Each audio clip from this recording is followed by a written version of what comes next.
Well guys, my dumb kind of messed up last night. So right after I turned the camera off, I was backing the car back in here to park it. I don't know why I decided to back it in when I knew I was going to need to go in forward to fix the headlight and finish everything today. But I backed in and it caught the little ridge of snow there. And because like some of the screws weren't in the bumper, like here on the side and stuff, it just tore it back and tore this piece of the fender liner out and broke this little hanger piece for the bumper, which that was already cracked and stuff. So I guess I saw it coming.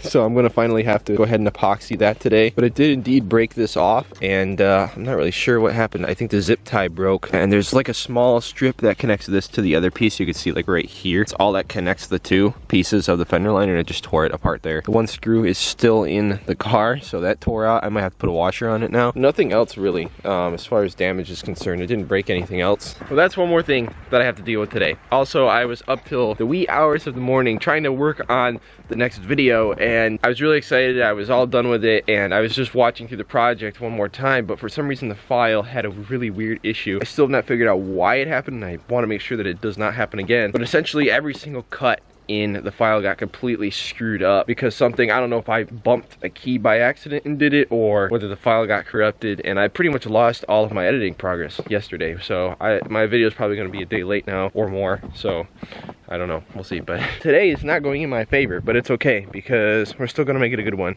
2 hours later. Well guys, that escalated kind of quickly. Went ahead and got her pulled in here and jacked up, and went ahead and fixed our fender liner and our bumper and everything. I ended up using 2 zip ties here to kind of hold this since it broke off from the other part of the fender liner. Also, we'd broken that clip back there, so I put that in, drilled 2 holes there and put the zip ties through. It's kind of a, you know, not the best solution in the world, but it's working. Got all the bolts back in. I used a little bit of like extra strong super glue kind of stuff that I had laying around to glue this tab back on that was broken. I didn't really trust it that much, honestly. I just kind of got it so it's on there, but it is holding actually. But I also put a zip tie through here, this little hole here, and through this slit for where the grill slides in. I did it on both sides just to give it extra support, and now the bumper is more solid than it ever has been. Not a big fan of the way that this gaps up, but oh well. Eventually I'm hoping we can maybe get a new bumper because this one has been through hell and back. While I was at it, I also hooked the boost leak checker up, and I decided to check for coolant leaks as well. I found actually a pretty substantial little vacuum leak here. This was not screwed in like it should have. Also, this clamp here on the hose was bad, so I put a new clamp on. We do still have a very, very tiny leak up here on our charge pipe, but it's honestly not that bad. I did find that the lower clamp on the charge pipe had vibrated loose a little and had a small leak, so I went ahead and tightened that up as well. I also did, like I said, a coolant system pressure test, because I've just been wanting to do that and check on things. I've also been wanting to check on our one hose for the turbo because it is known to have issues. We actually had it pop off at one point and spray coolant everywhere, all over the hot turbo, and just make a big steamy mess. I had to replace the hose, but I like to keep my eye on it though, just in case, and it is in a really high heat place, and there's no heat shielding on it, and I couldn't find any heat shielding that would really fit over it that I could get on there. But I do have a solution to that, which I'm going to show you in a minute. But also I found that our lower radiator hose was leaking from the upper clamp, so I was able to get in there with a wrench and tighten that down. The clamp was actually loose. I probably just didn't tighten them down properly before. But also our infamous turbo coolant line right there, you can see there's been some dripping down it. You can see that the line ends right at that upper clamp. So I think this hose probably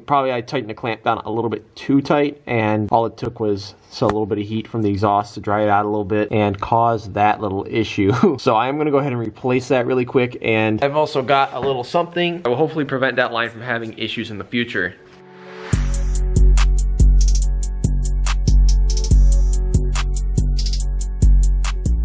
Alright, got the front end put back together and everything all good to go. I went ahead and put the rest of the screws in the bottom of the bumper to make sure that it's held on really good this time. We went ahead and replaced that hose back there, as you guys already saw. And I did a little something to hopefully prevent that from having an issue again, at least for a very long time. That is, I used this tape stuff that I had ordered on Amazon. It was just some really cheap heat protection tape, and it has a backing that peels off and you can tape it on and stuff. I also used it here because, as you know, this insulation here is falling apart, so I kind of taped it up temporarily. This stuff doesn't stick very well, but I was able to get some here on that to kind of better protect it and protect the lines, and now it looks a lot better in there too because the old one was falling apart. But I was able to also use some of it up in here on our coolant line. I don't know if you can see it. I can't tell if it's focused, but I basically cut it into small strips and wrapped them around that line because it's such a tight fit up in there. That's really the only way I could get it on. But I finally at least found something that will go on there and help protect it from the heat for a little while longer. Oh yes. Holy cold start, boys. Smells so good.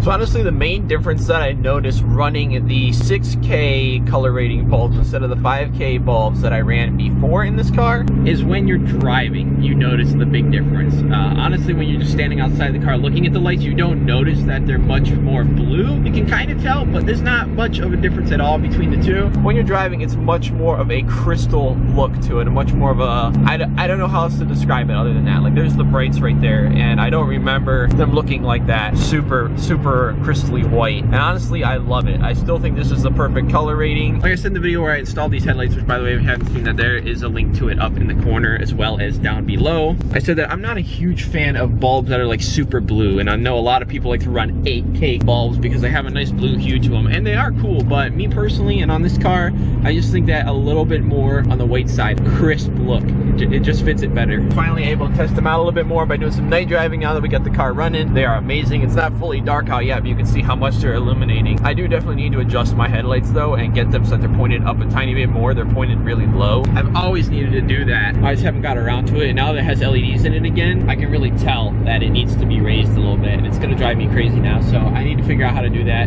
Maybe we'll make a separate video on that, because I know a lot of people have asked me about headlight adjustment, but I never really knew myself. I hadn't done it before. As you guys know, you always hear me rant about it, but this car is my baby, and it just puts a smile on my face no matter what. I love driving it so much, and I'm gonna miss it when we finally do park it here over winter.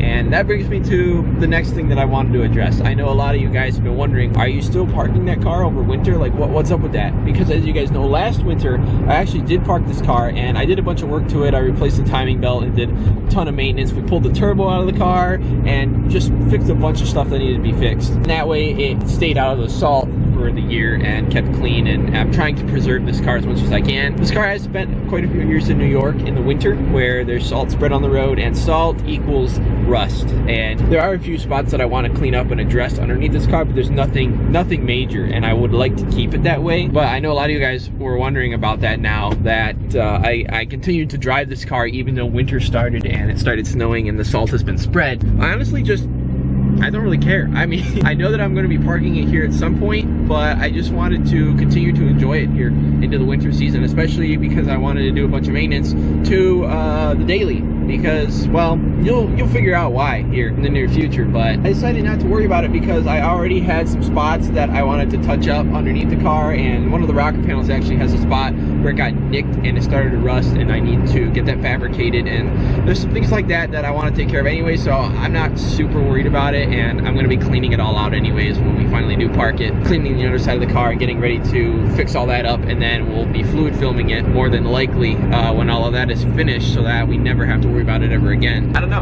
I just didn't feel like worrying about it for the start of winter. I felt like continuing to drive the car a little bit and just sending it, and then we'll clean it out later when we gotta clean it out anyways. But that being said, probably won't be much longer, and I won't really be driving this car anymore, and we'll be just primarily working on it as a project again. I don't really have any definite plans. I'm usually not the type to ever have definite plans about anything, honestly. Like, I have an idea in my head of what I want to do, and then I just kind of go with the flow from there on out. So I have an idea, a big idea of what I want to accomplish with this car over winter, and we'll see what falls into place. But either way, I know that this is going to be an exciting winter for the PTGT, and we're going to make some big progress on it and do some things that I've always wanted to do.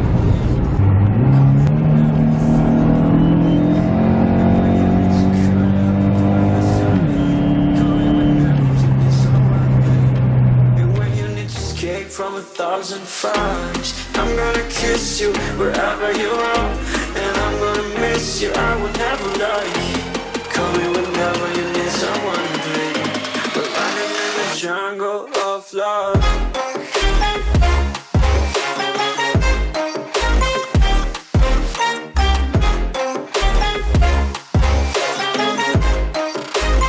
Jungle of love.